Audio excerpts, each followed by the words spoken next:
Quand j'ai ouvert la porte de la maison de mes parents cet après-midi-là, la première chose que j'ai entendue, ce sont les sanglots déchirants de ma fille de 9 ans. Ce n'étaient pas les pleurs d'un enfant qui fait un caprice ou qui est en colère pour une broutille. C'était une douleur brute, désespérée, qui m'a glacé le sang. À l'intérieur du salon, Léa était recroquevillée sur le canapé, le visage enfoui dans un coussin, ses épaules secouées par chaque sanglot. Mais ce qui m'a choqué, ce n'était pas ses pleurs. C'étaient ses cheveux. Ses magnifiques cheveux blonds qui lui descendaient jusqu'à la taille. Des cheveux qu'elle laissait pousser depuis 5 longues années. Des cheveux qu'elle montrait fièrement à ses amis tous les jours. Des cheveux qu'elle rêvait d'avoir aussi longs que ceux de Réponse. Maintenant, il ne restait que des mèches inégales lui arrivant aux épaules, coupées si brutalement qu'on aurait dit que quelqu'un s'était acharné dessus avec des ciseaux émoussés. À cet instant, j'ai senti le sang se figer dans mes veines. Ma femme s'est précipitée derrière moi, en voyant notre fille, elle s'est complètement immobilisée. Je pouvais l'entendre chercher sa respiration. Puis sa voix a fendu le silence, froide comme la glace. « Qui a fait ça ?» Léa a levé la tête, les yeux gonflés d'avoir tant pleuré, les lèvres tremblantes, et a murmuré « C'est tante Amélie ». Après la réponse de Léa, ce qui s'est passé ensuite a détruit la relation entre ma famille et moi. Avant d'entrer dans les détails de l'histoire, merci d'avoir choisi de nous écouter aujourd'hui. J'espère que vous passerez une journée paisible et n'oubliez pas de me laisser un pouce bleu si vous voulez me souhaiter de bonnes choses, vous aussi. Bonjour à tous. Je m'appelle Damien, j'ai 36 ans et je suis ingénieur en informatique. Je vis avec ma femme et ma fille à Lyon. Nous venons d'emménager ici il y a 2 ans, après que ma femme, ma fille et moi avons traversé un conflit majeur avec ma famille élargie. Ce n'est pas que j'avais peur qu'ils se vengent et que je me sois enfuie. Je voulais prendre un nouveau départ pour nos vies et je voulais que ma fille reste loin de ma famille toxique, loin de mes parents et de ma sœur, tous deux toxiques. L'histoire que je partage avec vous aujourd'hui s'est produite le samedi 15 juillet 2023. À l'époque, ma femme, Léa et moi vivions encore près de la maison de mes parents à Villefranche-sur-Saône. Je me souviens très bien de cette journée car c'était les funérailles de Marc, mon meilleur ami de la fac. Marc est mort dans un accident de voiture, laissant derrière lui sa femme et 2 jeunes enfants. La nouvelle de sa mort m'a complètement anéanti. Marc n'était pas seulement un ami, il était comme un frère pour moi. Les funérailles avaient lieu à Grenoble, à environ 2 heures de route de Villefranche. Nous avions initialement prévu d'emmener Léa avec nous, mais elle avait été gravement traumatisée après les funérailles de ma belle-mère 2 ans plus tôt. Léa avait fait des cauchemars pendant des mois après cela, et nous ne voulions pas qu'elle revive la même chose. Ce matin-là, alors que nous nous préparions, Marion m'a demandé avec inquiétude, « Tu es sûre que c'est une bonne idée de laisser Léa chez tes parents ? Je pourrais demander à Sarah de la garder. » Sarah était la meilleure amie de Marion, une personne en qui nous avions une confiance totale. Mais j'ai refusé. J'ai dit à ma femme, « Sarah est sur le point d'accoucher. Et puis, ce n'est pas un problème que mes parents gardent Léa. C'est juste pour une journée. » Après m'avoir entendu dire ça, Marion est restée silencieuse un moment, puis a demandé, « Est-ce qu'Amélie sera là ?» Quand ma femme a mentionné ma sœur, j'ai hésité, mais je n'ai pas été ferme. Quelques secondes plus tard, j'ai hoché la tête et répondu, « Probablement, mais je dirai à mes parents de ne pas laisser Amélie seule avec Léa. » En entendant ma réponse, Marion n'était clairement pas à l'aise. Mais elle a finalement accepté. Et ce fut ma plus grande erreur, ne pas avoir écouté ma femme. Vers 9 heures du matin, nous avons déposé Léa chez mes parents. En entrant, j'ai vu Amélie assise sur le canapé, en train de faire défiler son téléphone. Quand nous sommes arrivés, elle a levé les yeux et a fixé Léa avec un regard étrange. Mais à ce moment-là, j'ai mis de côté le regard d'Amélie parce que j'étais occupée à me préparer pour les funérailles. Avant de partir, j'ai dit à ma mère, « S'il te plaît, surveille bien Léa pour nous. On sera de retour avant 18 heures. » Ma mère a immédiatement hoché la tête et a répondu, « Ne t'inquiète pas. Je prendrai bien soin de Léa. » En regardant ma mère dans les yeux et en entendant sa promesse confiante, j'ai cru qu'elle prendrait grand soin de Léa. Avant que ma femme et moi ne montions dans la voiture, Léa a couru pour me faire un câlin. Sa voix était douce quand elle a dit, « Papa, j'ai un peu peur. » Je me suis immédiatement agenouillée, j'ai caressé les cheveux de ma fille et j'ai demandé, « Ma chérie, de quoi as-tu peur ?» Léa a hésité un instant, puis a répondu, « Je ne sais pas. C'est juste une impression. » À ce moment-là, j'ai simplement pensé qu'elle était inquiète d'être loin de nous toute la journée. J'ai rapidement embrassé le front de Léa et j'ai dit, « Tout ira bien. On rentre bientôt. » Si j'avais su ce qui allait se passer ce jour-là, je n'aurais jamais laissé ma fille là-bas. La matinée s'est déroulée normalement. J'ai appelé ma mère en visio vers 11h. Léa jouait dans le salon, regardait des dessins animés et dessinait. Ma mère était dans la cuisine en train de préparer un gâteau, vérifiant périodiquement si sa petite fille avait besoin de quelque chose. Mon père était sorti prendre un café avec ses amis. Vers 17h, Marion et moi sommes revenus chez ma mère pour récupérer Léa. Et ce qui s'est passé alors m'a fait tout regretter. Quand j'ai ouvert la porte de la maison de mes parents cet après-midi-là, la première chose que j'ai entendue, ce sont les sanglots déchirants de ma fille de 9 ans. À l'intérieur du salon, Léa était assise seule, recroquevillée sur le canapé, le visage enfoui dans un coussin, ses épaules secouées par chaque sanglot. Mais ce qui m'a choquée, ce n'était pas ses pleurs. C'étaient ses cheveux. Ses magnifiques cheveux blonds qui lui descendaient jusqu'à la taille. Des cheveux qu'elle laissait pousser depuis 5 longues années. Des cheveux qu'elle montrait fièrement à ses amis tous les jours. Des cheveux qu'elle rêvait d'avoir aussi longs que ceux de Réponse. Maintenant, il ne restait que des mèches inégales lui arrivant aux épaules, coupées si brutalement qu'on aurait dit que quelqu'un s'était acharné dessus avec des ciseaux émoussés. Ma femme s'est précipitée derrière moi, en voyant notre fille, elle s'est complètement immobilisée. Je pouvais l'entendre chercher sa respiration. Puis sa voix a fendu le silence, froide comme la glace. « Qui a fait ça ?» Léa a levé la tête, les yeux gonflés d'avoir tant pleuré, les lèvres tremblantes, et a murmuré, « C'est tante Amélie. » Ma femme et moi sommes restés pétrifiés en entendant notre fille mentionner Amélie. J'ai su avec certitude qu'Amélie avait coupé les cheveux de ma fille. Juste après ça, notre premier réflexe n'a pas été de chercher Amélie, ni d'aller voir ma mère. Ma femme et moi nous sommes précipités pour serrer Léa dans nos bras et la réconforter. Et dans nos bras, Léa nous a tout raconté d'une voix étranglée par les larmes. Chaque détail me serrait le cœur. Tout a commencé vers 14h, quand seule Amélie et Léa étaient à la maison. Ma mère avait dû sortir pour acheter des ingrédients qui lui manquaient pour cuisiner, et elle avait laissé Amélie surveiller ma fille. D'après ce que Léa nous a raconté, Amélie s'est assise à côté d'elle, la voix anormalement douce, et lui a dit, « Léa, je viens d'apprendre à faire une nouvelle coiffure magnifique. Tu veux l'essayer ?» Léa a immédiatement secoué la tête et a répondu, « Je ne veux pas couper mes cheveux. » Amélie a continué d'essayer de la convaincre, la voix toujours aussi douce, « Je ne vais rien couper. C'est juste pour te coiffer. Je vais te faire de très jolies tresses. » À ce moment-là, Léa était encore hésitante, mais comme Amélie avait promis de ne pas lui couper les cheveux, elle a accepté de la laisser la coiffer. C'est là que tout a commencé à déraper. Amélie a emmené Léa dans la salle de bain et l'a fait asseoir sur une chaise, dos au miroir. Quand Léa a demandé pourquoi elle ne pouvait pas regarder dans le miroir, Amélie a dit, « C'est une surprise. Tu vas adorer. » Puis Léa a entendu le bruit des ciseaux.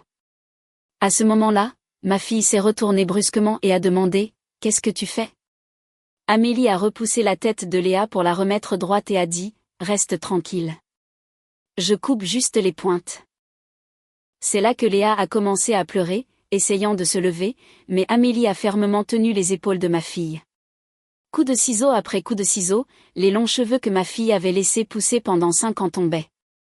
Léa a crié, a supplié Amélie d'arrêter, mais ma sœur n'a rien voulu entendre.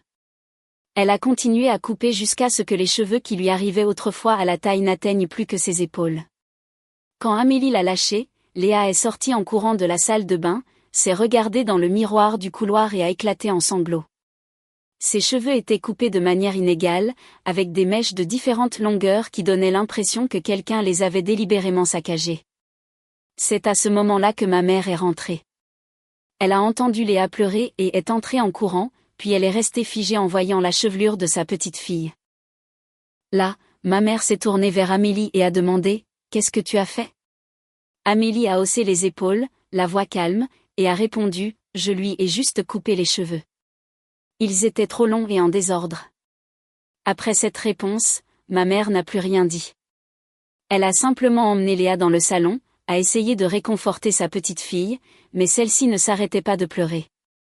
Après avoir essayé de la calmer pendant près de 10 minutes, Léa pleurait toujours. Ma mère s'est levée et est partie quelque part.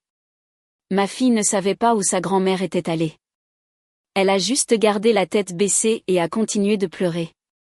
Quand elle a relevé la tête, c'est là que ma femme et moi sommes revenus la chercher. Ce que ma fille nous a raconté m'a mis hors de moi.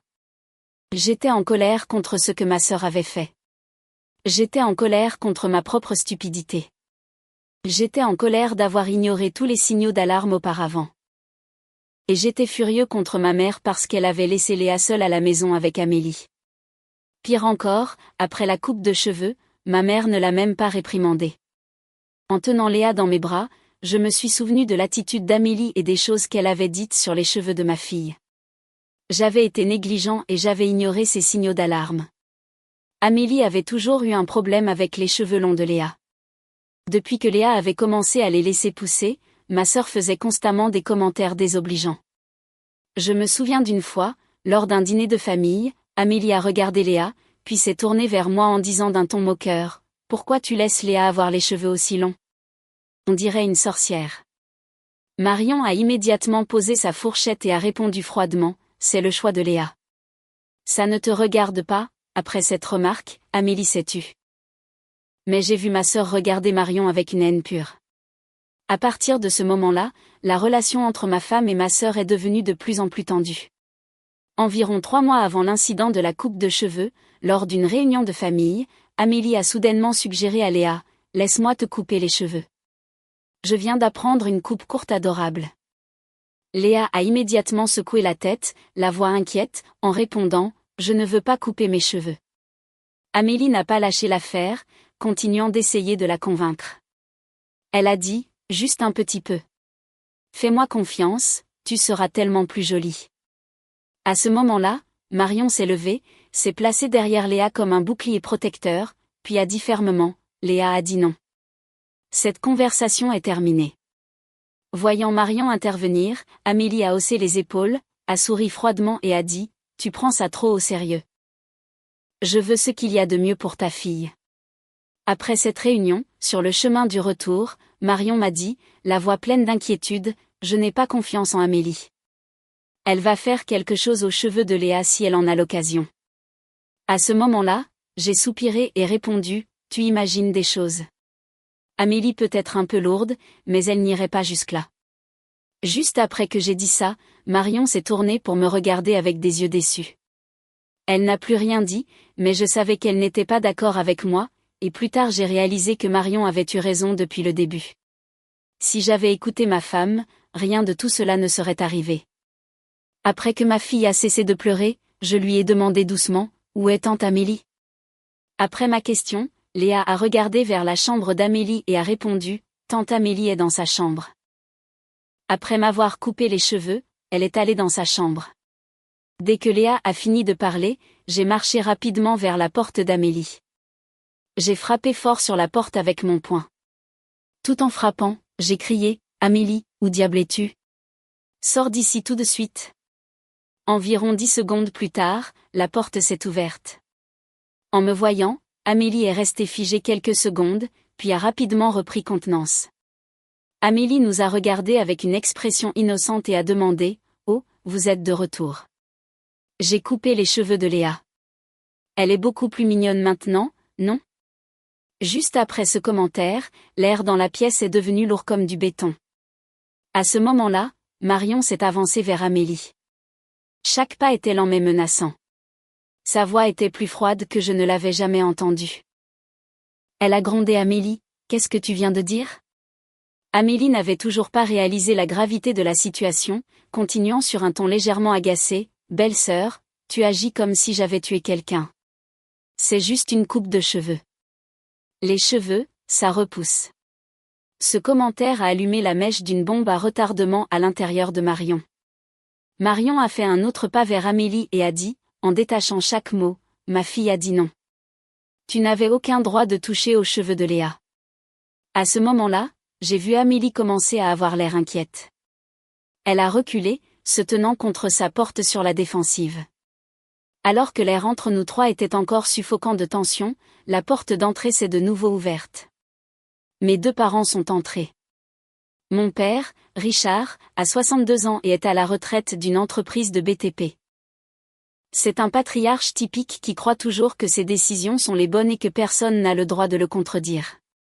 Surtout, il a tendance à défendre Amélie dans toutes les situations, peu importe à quel point ma sœur a tort. Sa présence à ce moment-là m'a indiqué que le problème allait certainement dégénérer d'une manière que personne n'attendait. Ma mère, Patricia, est une femme au foyer de 59 ans.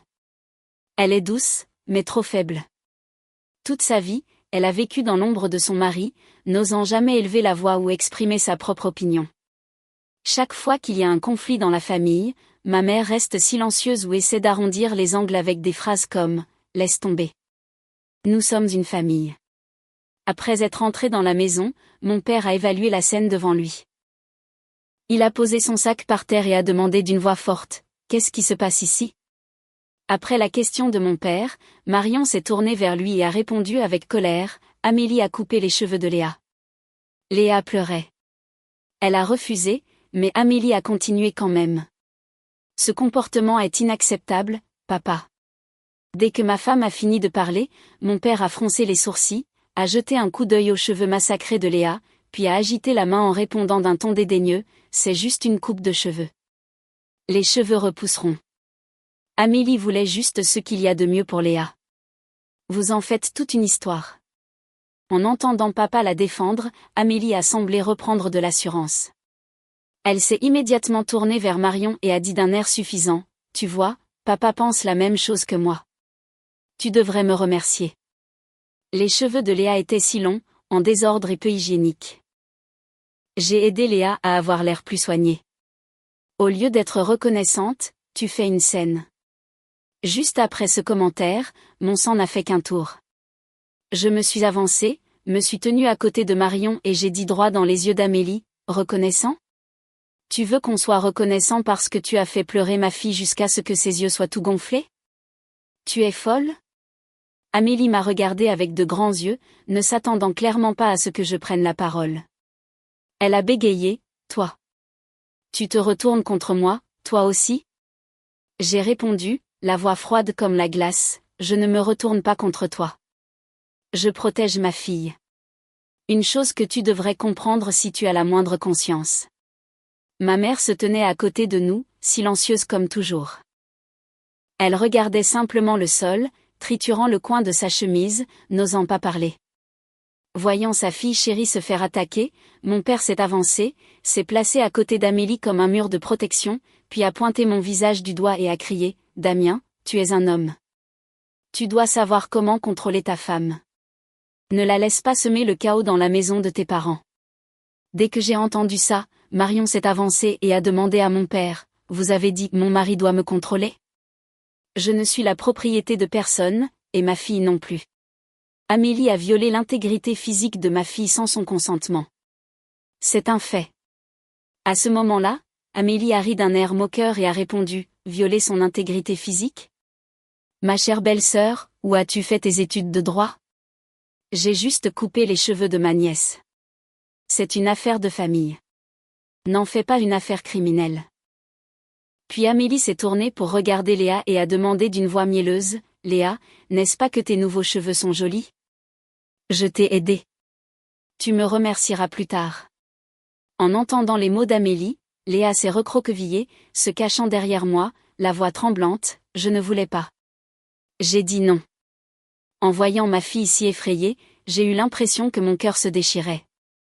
Je me suis tournée vers Amélie, la voix pleine de rage, « Tu as entendu Léa dire non ? » Léa a dit non. Tu n'as aucun droit de faire quoi que ce soit au corps de Léa quand elle a refusé. Tu comprends ça ? Amélie a haussé les épaules, gardant toujours son attitude indifférente et a répondu, « Elle est petite. Qu'est-ce qu'elle y connaît ? Les adultes doivent décider pour elle. Je l'ai fait pour son bien. » Dès qu'Amélie a fini de parler, Marion a pris une profonde inspiration. Elle a dit froidement, « Est-ce que papa et maman savent quelque chose ?» En France, c'est une agression. Toucher quelqu'un sans son consentement, surtout un enfant, est une infraction pénale. Je suis avocate. Je sais de quoi je parle. En entendant Marion parler, Amélie a éclaté de rire, a applaudi d'un air moqueur et a dit à Marion, « Oh, l'avocate prend la parole maintenant. Ne me menace pas. Tu crois que la police va m'arrêter pour avoir coupé les cheveux d'une gamine ? Tu ne peux rien me faire. C'est la maison de mes parents et toute la famille est de mon côté. » Après ce commentaire, Amélie s'est tournée vers mon père, la voix plaintive, « Papa, tu vois, elle veut toujours tout transformer en drame. Je voulais juste aider Léa. » Mon père a hoché la tête, a tapoté l'épaule d'Amélie d'un air réconfortant et a dit, « Je sais. Ma fille n'a rien fait de mal. » Voyant la suffisance d'Amélie après avoir été défendue par mon père, Marion a sorti son téléphone et a dit, la voix sans aucune hésitation, « Très bien, j'appelle le 17 tout de suite. Laissons la police décider si c'est une agression ou non. » Immédiatement, la réaction de mon père m'a complètement choquée. Il s'est avancé pour faire face à Marion, a montré la porte du doigt et a hurlé, « Sors de ma maison tout de suite. Tu oses menacer d'appeler la police pour ma fille ? Dehors.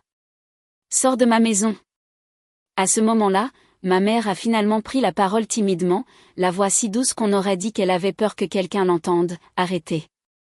Tout le monde, s'il vous plaît, calmez-vous. C'est une affaire de famille. N'en faites pas toute une histoire. Damien, parle à ta femme. Pour une si petite chose. » En entendant ma mère parler, j'ai senti quelque chose se briser en moi. Pendant tant d'années, j'étais resté silencieux. J'avais cédé. J'avais maintenu la paix comme le voulait maman. Mais aujourd'hui, en regardant ma fille pleurer avec ses cheveux massacrés, je ne pouvais plus rester silencieux. Je me suis tourné vers ma mère et j'ai crié, « Maman, tais-toi. » Ma mère a sursauté, les yeux écarquillés, en me regardant. Après ce cri, j'ai continué, la voix tremblante de colère, « Tu avais promis que tu prendrais bien soin de Léa. Tu m'as dit que tu la surveillerais, mais tu as laissé ma fille se faire couper les cheveux par sa tante alors qu'elle pleurait et suppliait. Où étais-tu quand c'est arrivé ? Que as-tu fait pour protéger ta petite fille ? » En m'entendant la confronter, ma mère a bégayé, « Je suis juste sortie un petit moment. » Avant que maman ne puisse finir, je l'ai interrompue. J'ai demandé à nouveau, un petit moment, c'était assez pour que ma sœur détruise ce que ma fille chérissait le plus. Et maintenant tu me dis de me calmer, de ne pas en faire toute une histoire ? Ma mère est restée complètement silencieuse après ma question. Je me tenais au milieu de la pièce, me sentant comme si j'étais déchirée en deux. D'un côté, il y avait ma famille avec qui j'avais grandi, où j'avais des souvenirs d'enfance, et que je considérais autrefois comme mon foyer. De l'autre côté, il y avait ma femme et ma fille, les personnes que j'avais juré de protéger de ma vie. Et à cet instant, j'ai réalisé que je devais choisir. Ce choix a été plus facile que je ne le pensais. Mais avant que je puisse dire quoi que ce soit, Marion s'est tournée vers moi et m'a murmuré d'une voix si calme que c'en était effrayant, « Emmène notre fille à la voiture d'abord, puis reviens ici. Je vais m'en occuper. Ton travail, c'est d'arrêter tes parents. » En entendant les mots de ma femme, j'ai hoché la tête. Pas de question, pas d'hésitation, car je savais que pendant toutes ces années, Marion avait toujours eu raison au sujet d'Amélie. Elle m'avait prévenue, elle s'était inquiétée, elle avait été prudente, et je ne l'avais pas écoutée. Je me suis approchée de Léa et j'ai pris sa main. Je l'ai conduite jusqu'à la porte. Puis je suis sortie, j'ai installé Léa dans la voiture avec précaution et je lui ai dit, « Reste ici et attends-moi. Ne rentre pas toute seule. Les adultes sont en train de parler. Tu ne devrais pas être là. » Après cette instruction, je suis retournée dans la maison et ce qui s'est passé ensuite a tout changé pour toujours. Quand je suis rentrée dans la maison, la scène qui s'offrait à moi m'a glacée sur place. Marion avait enlevé sa veste et l'avait posée soigneusement sur la rampe de l'escalier. Elle se tenait au milieu du salon, les bras le long du corps, mais ses yeux fixaient directement Amélie avec une froideur que je n'avais jamais vue en 10 ans de vie commune. Sans dire un mot, Marion s'est retournée et est entrée dans la cuisine. Amélie se tenait dans un coin de la pièce, affichant d'abord un sourire narquois. Mais quand elle a vu Marion revenir avec des ciseaux de cuisine à la main, son visage est devenu blême. Le sourire suffisant a complètement disparu. Elle a bégayé, la voix tremblante. « Quoi ? Qu'est-ce que tu vas faire ?» Marion n'a pas répondu. Elle s'est dirigée vers Amélie, chaque pas lent mais menaçant, comme un léopard approchant de sa proie. Amélie a commencé à reculer, les deux mains levées devant elle comme pour l'arrêter. « N'approche pas de moi. Papa. Papa. » Mais Marion a été plus rapide. Elle s'est jetée en avant, sa main gauche attrapant les longs cheveux d'Amélie, les tirant violemment en arrière. Amélie a hurlé de douleur, ses deux mains essayant de saisir celles de Marion pour se libérer, mais c'était inutile. À ce moment-là, mon père a crié « Lâche ma fille. Tu es folle ?» Après ce cri, il s'est précipité vers elle. J'ai réagi par instinct. J'ai couru, me plaçant en travers du chemin entre mon père et elle. Pendant ce temps, Marion traînait Amélie dehors dans le jardin par les cheveux. Amélie hurlait en essayant de se libérer, mais Marion était beaucoup plus forte qu'elle ne le pensait. Toutes ces années que ma femme avait passées à la salle de sport et à faire du kickboxing portaient leurs fruits maintenant. À ce moment-là, mon père m'a rugi dessus, « Bouge de là. Comment peux-tu laisser ta femme faire ça à ma fille ? Bouge tout de suite. » Il a essayé de me pousser de côté, mais je suis restée ferme. Ma mère, voyant le chaos, a également crié, la voix paniquée, « Damien, arrête ta femme, je t'en prie. » J'ai secoué la tête et j'ai dit, « Non. » C'était la première fois de ma vie que je disais non à mes parents, et je ne le regrettais pas du tout. Dehors, Marion avait plaqué Amélie face contre terre sur l'herbe. Elle se débattait sauvagement, les mains griffant le sol, les jambes donnant des coups frénétiques, mais Marion est rapidement montée sur son dos, les genoux serrés de chaque côté de sa taille. Une main poussant la tête d'Amélie dans l'herbe. Puis, coup après coup, les ciseaux ont commencé à couper les longs cheveux d'Amélie. Le bruit des ciseaux coupant les cheveux faisait des snip, snip net. Mèche après mèche de longs cheveux bruns tombaient sur l'herbe verte, formant un cercle autour d'elle deux. Amélie hurlait, sa voix si perçante qu'elle en était assourdissante. « Arrête. Quelqu'un, aidez-moi. Papa. Maman, sauvez-moi. » Elle essayait de lever la tête, mais Marion la maintenait au sol. Elle essayait de se retourner, mais Marion était assise trop fermement. Elle essayait d'atteindre Marion derrière elle, mais ne le pouvait pas. Marion continuait de couper, le visage froid comme la glace, sans dire un mot.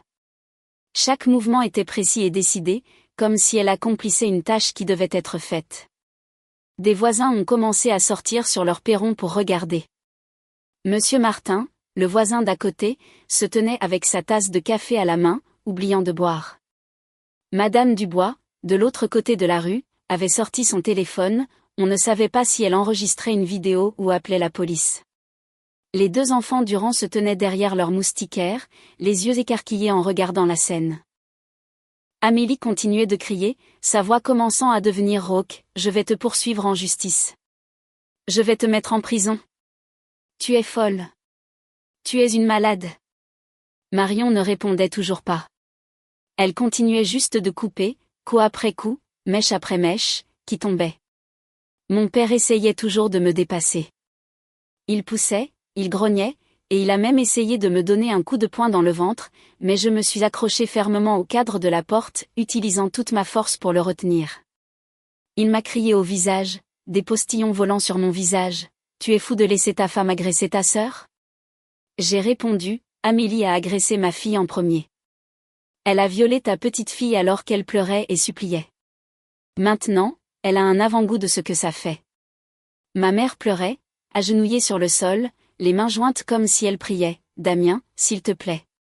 C'est notre famille. Tu ne peux pas laisser ça arriver. » J'ai regardé ma mère, sentant mon cœur se serrer, mais sans céder pour autant. Dehors, Marion avait presque fini. Les beaux cheveux longs d'Amélie n'étaient plus qu'un amas inégal de mèches courtes, avec certains endroits presque à ras du crâne et d'autres de quelques centimètres. C'était encore pire que les cheveux de Léa. Amélie avait cessé de crier maintenant. Elle gisait face contre terre dans l'herbe, ses épaules secouées par les pleurs, ses mains agrippant des touffes d'herbe. Après avoir fini de couper les cheveux d'Amélie, Marion a dit d'une voix forte, les dents serrées, maintenant, tu sais ce que ma fille a ressenti. C'est à ce moment-là que j'ai entendu un taxi s'arrêter devant la maison. La portière de la voiture s'est ouverte et une silhouette avec une canne en est sortie. Mamie était arrivée. La porte du taxi s'est ouverte et ma grand-mère en est sortie. Ma grand-mère avait 82 ans à l'époque. Elle a regardé la scène devant elle. Sa petite-fille par alliance assise sur le dos de sa petite-fille, des ciseaux à la main, ses cheveux éparpillés dans tout le jardin. Son petit-fils bloquant la porte, empêchant ses parents de sortir. Les voisins debout, regardant comme s'ils étaient au spectacle. Ma grand-mère n'a rien dit. Elle est entrée dans le jardin avec sa canne. Chaque pas était lent mais plein d'autorité. Marion s'est arrêtée quand elle l'a vue. Elle était toujours assise sur le dos d'Amélie, mais ne coupait plus. Ma grand-mère s'est arrêtée à quelques pas d'elle, a baissé les yeux vers Amélie, allongée face contre terre sur l'herbe, les cheveux coupés de manière aussi chaotique que ceux de Léa. Puis elle s'est tournée pour regarder mon père, sa voix grave et froide, « Richard m'a appelé, il m'a dit que ta femme était devenue folle. Je suis venue voir par moi-même. » Mon père a immédiatement renchéri, la voix furieuse, « Maman, tu vois, sa femme a agressé Amélie. Il faut appeler la police pour l'arrêter. » Ma grand-mère a levé la main, faisant signe à mon père de se taire. Puis elle a demandé, « Pourquoi ta belle-fille a-t-elle fait ça ?» C'est là que j'ai pris la parole pour m'adresser à ma grand-mère. Amélie a coupé les cheveux de Léa alors qu'elle n'était pas d'accord. Léa l'a supplié, mais Amélie n'a pas arrêté. Ma grand-mère est restée silencieuse un moment. Puis elle s'est tournée pour regarder Amélie, toujours allongée sur le sol, et a demandé, « C'est vrai, ça, Amélie ?» Amélie a répondu en sanglotant, « Mamie, je voulais juste ce qu'il y a de mieux pour elle. » Ses cheveux étaient trop longs et en désordre. Ma grand-mère l'a coupé, la voix sèche et froide, « J'ai demandé si c'est vrai que tu as coupé les cheveux de Léa alors que Léa n'était pas d'accord, oui ou non. » Amélie est restée silencieuse, n'osant pas répondre. Ma grand-mère a hoché la tête et a dit, « Donc, c'est vrai. » Puis quelques secondes plus tard, ma grand-mère s'est tournée vers Marion, l'a regardée longuement, puis a dit, « Relève-toi.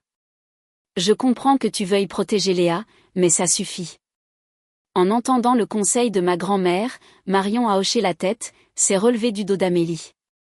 Elle tenait toujours les ciseaux à la main, les yeux fixés sur ma grand-mère. À ce moment-là, ma grand-mère s'est tournée vers mon père et a dit, « Richard, toi et Amélie, vous allez vous excuser auprès de Léa tout de suite. » En entendant l'exigence de ma grand-mère, mon père a répondu, « Qu'est-ce que tu dis, maman ? Sa femme vient d'agresser Amélie, et tu nous dis de nous excuser ?» Ma grand-mère s'est approchée de mon père, s'est tenue face à lui, sa voix ne tremblant pas du tout, « Amélie a agressé une enfant de 9 ans. En la couvrant, tu te rends complice. Je ne le répéterai pas une 3e fois.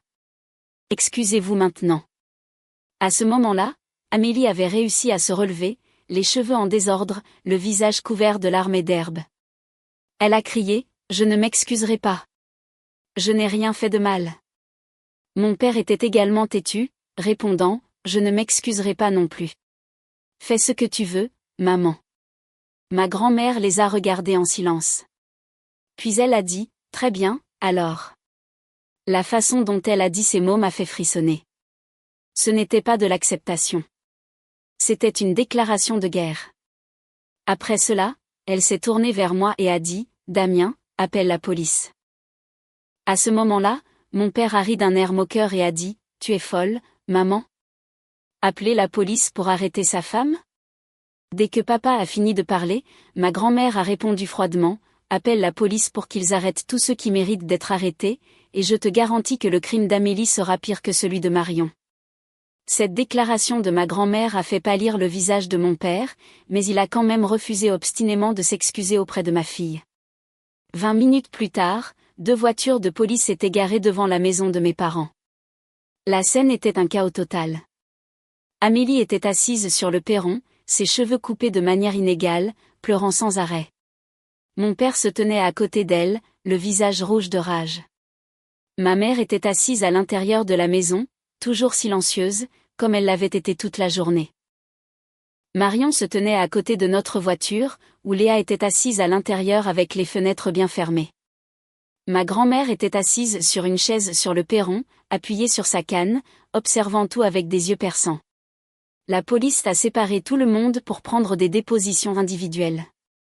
J'ai raconté toute l'histoire à un officier. Je lui ai montré des photos des cheveux longs de Léa d'avant sur mon téléphone, puis j'ai montré les cheveux massacrés de ma fille à travers la vitre de la voiture. Marion a également fait sa déposition à un autre officier. Elle a calmement expliqué pourquoi elle avait fait ce qu'elle avait fait, sans nier ni chercher d'excuses. Amélie a crié, pleuré et joué la victime. Elle a montré ses cheveux et a hurlé, « Regardez, elle m'a agressée. Arrêtez-la !» Mon père a également continué à exiger que Marion soit arrêtée. Cependant, lorsque la police a parlé avec Léa, tout a changé. Léa a décrit en détail comment Amélie lui avait fermement tenu les épaules, ne l'avait pas laissé se lever, lui avait coupé les cheveux alors qu'elle pleurait et la suppliait d'arrêter. Léa a décrit le sentiment de peur et d'impuissance qu'elle a ressenti lorsque ma sœur lui a fait ça, et qu'elle ne pouvait pas se défendre. La police a pris des notes attentivement. Puis ils ont appelé une autre unité, la brigade de protection des mineurs. Quand la BPM est arrivée, ils ont interrogé Léa en privé, sans aucun membre de la famille présent. Après cela, ils ont parlé à chaque adulte. Environ 2 heures plus tard, la police a rassemblé tout le monde et a annoncé, après notre enquête préliminaire, nous avons déterminé qu'il s'agit d'une affaire présentant des signes de maltraitance infantile. Mademoiselle Amélie sera emmenée au commissariat pour un interrogatoire plus approfondi. En entendant la police dire cela, Amélie a hurlé, la voix terrifiée, « Maltraitance ? Je lui ai juste coupé les cheveux. » L'officier a répondu sérieusement, « Madame, toucher le corps de quelqu'un d'autre, surtout celui d'un enfant, sans son consentement, est illégal en France. Cela peut être considéré comme une agression. » À ce moment-là, mon père s'est précipité et a crié, « Vous ne pouvez pas arrêter ma fille pour une chose aussi insignifiante. » Un autre officier s'est avancé pour bloquer mon père, l'avertissant, « Monsieur, veuillez vous calmer. Si vous continuez à interférer, nous devrons vous arrêter pour outrage et rébellion. » Mon père n'a toujours pas arrêté, continuant de crier et d'essayer d'atteindre Amélie. Le résultat a été qu'il a également été menotté et mis dans la voiture de police. Ma mère sanglotait, suppliant la police de pardonner à son mari et à sa fille, mais elle n'a toujours pas dit un mot sur ce qu'Amélie avait fait à Léa. On a également demandé à Marion de venir au commissariat pour être interrogée en raison de la coupe des cheveux d'Amélie. Avant de monter dans la voiture, elle s'est tournée vers moi et m'a dit, « Ramène Léa à la maison. N'oublie pas de lui dire que je l'aime. » J'ai hoché la tête, la gorge nouée, incapable de dire un mot. Ma grand-mère s'est levée, s'est approchée de moi avec sa canne. Elle a dit calmement, « Emmène-moi avec toi. Je resterai avec vous aussi, jusqu'à ce que tout soit terminé. » Cette nuit a été la plus longue de ma vie. Le procès a eu lieu en septembre 2023, 2 mois après que les cheveux de ma fille ont été coupés. Amélie a été condamnée à 18 mois de prison avec sursis, 200 heures de travaux d'intérêt général, une obligation de suivi psychologique et une interdiction d'entrer en contact avec Léa pendant 5 ans. Mon père a été condamné à une amende de 2 000 € et à 6 mois de sursis pour outrage et rébellion. L'avocat de Marion a construit une stratégie de défense basée sur la légitime défense d'autrui. Il a soutenu que Marion avait agi en réponse à l'agression de sa fille et que ses actions étaient proportionnelles à ce qu'Amélie avait fait à Léa. Marion a été relaxée au titre de la légitime défense d'autrui. La justice a été rendue et nous en étions heureux. 1 mois après le procès, après avoir consulté Léa, nous avons décidé de déménager à Lyon. Maintenant, 2 ans ont passé et nous sommes toujours satisfaits de notre décision de partir. Tous les 2 ou 3 mois, nous retournons à Villefranche pour rendre visite à ma grand-mère. Ma femme, ma fille et moi sommes satisfaits de notre vie actuelle. À travers cette histoire, j'ai 3 conseils pour vous. Premier conseil, respectez le nom de votre enfant. Lorsque votre enfant refuse quelque chose lié à son corps, écoutez-le. S'il vous plaît, ne le forcez pas à faire des câlins ou des bisous à des proches quand il ne le veut pas, faites-lui savoir que son corps lui appartient et qu'il a le droit de décider qui peut le toucher. Deuxième conseil, écoutez votre partenaire quand il vous met en garde. Parfois, les personnes extérieures voient les problèmes plus clairement car les émotions familiales n'obscurcissent pas leur jugement. Si votre femme ou votre mari dit qu'il n'est pas à l'aise avec quelqu'un, ne l'ignorez pas, écoutez et observez. Dernier conseil, mettez toujours la sécurité de votre enfant en premier. Lorsque vous devez choisir entre maintenir la paix avec la famille et protéger votre enfant, la réponse doit toujours être votre enfant. Aucune relation n'est plus importante que la sécurité de l'enfant que vous avez mis au monde. Mon histoire se termine ici et j'ai une question pour vous. Si vous étiez à ma place, en voyant un membre de votre famille couper les cheveux de votre enfant, que feriez-vous? N'hésitez pas à laisser vos réflexions dans les commentaires sous l'histoire. Et si cette histoire a touché vos émotions, n'oubliez pas de vous abonner pour nous soutenir dans les futures histoires. Merci d'avoir suivi cette longue histoire.